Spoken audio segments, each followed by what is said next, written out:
Hello, I'm Louis O'Shea. I wrote and directed Philip. Now, this is where we're going to go for a run through of the opening sequence of Philip. I'm going to tell you about the problems we faced, and if I was to do it again, how I'd make changes to those scenes.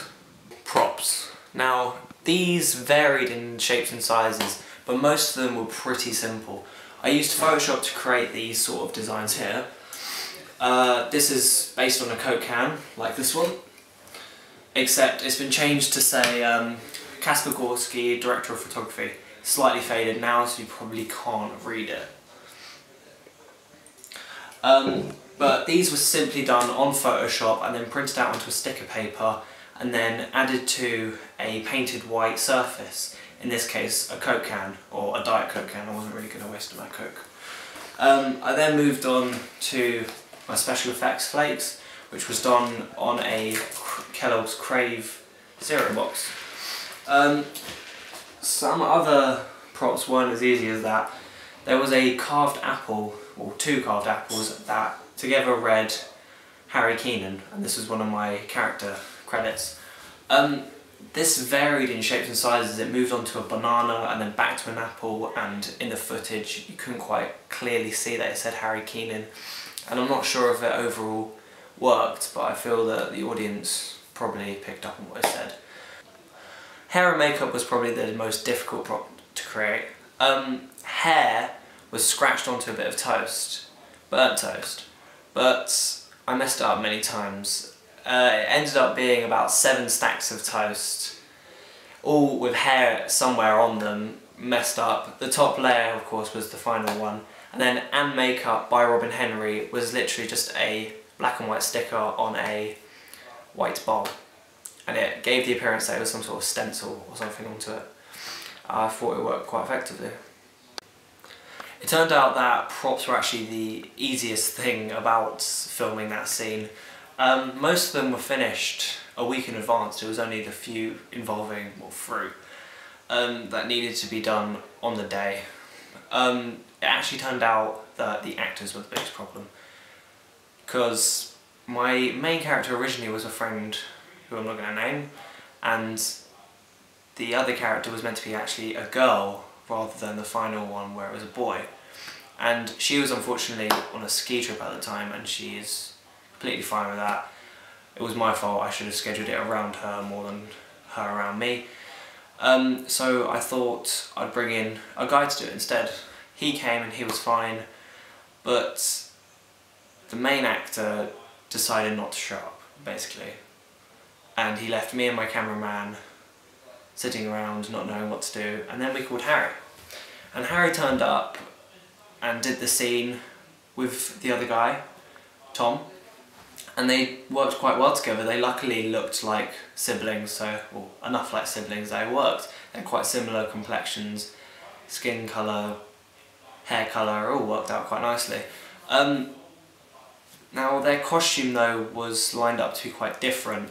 Harry's costume, or his character Connor's costume was done to make him look like a rebel. He had kind of this sort of skinny fit jean look and a baggy jumper. He was meant to look like he didn't really care, but he also did care.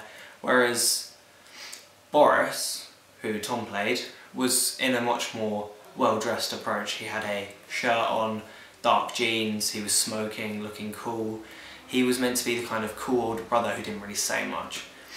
And I think that Connor came off as quite quiet and kind of hated his brother a little bit. There was a few scenes we did actually end up cutting out where there was mild dialogue between them, and it wasn't exactly nice brotherly talk.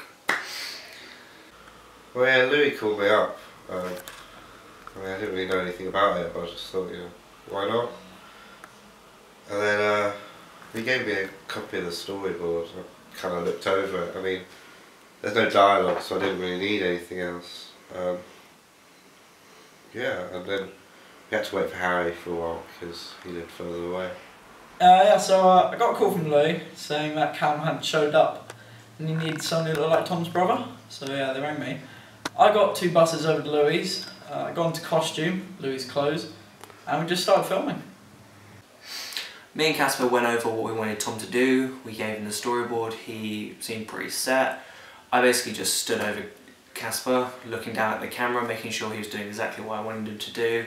But then when Harry turned up, I was fairly confident that Casper knew what he was doing, and I took Harry away and we started working on his scene, and I went over the footage of Tom's scenes, and there was a few adjustments. We did a few retakes, but it all edited together quite nicely in the end. Yeah, I think one of the funniest things about filming with the outtakes, I mean, Casper and Louis kept saying I was slamming the bowl down, like I was trying to kill it or something. I think that's what they said, I'm not sure.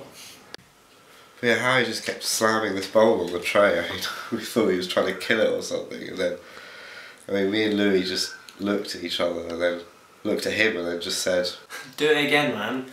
I mean, you don't have to be aggressive about it, it's going to be fine, you know? I mean, it was a bit weird, but he wasn't the only one. I mean, Tom had a bit of a difficulty himself. We thought pouring tea was quite an easy task, but he seemed to make it quite a long and difficult process. Yeah, we had to make tea, and there was a seal on the tea bag, so I just sort of nervously poured it into the cup. Tom's making the tea scene took nearly about, I think, 6 takes. It wasn't just the whole tea bag incident.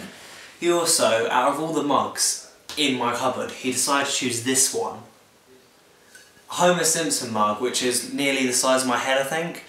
And, well, there wasn't enough water in the kettle. He was standing there pouring it for ages, and we're kind of going, come on, man. He's just awkwardly pouring it for a while, and then eventually I think he just gave up. And that was that, really. Music was a bit of an issue. Louis told us we could use any track we wanted.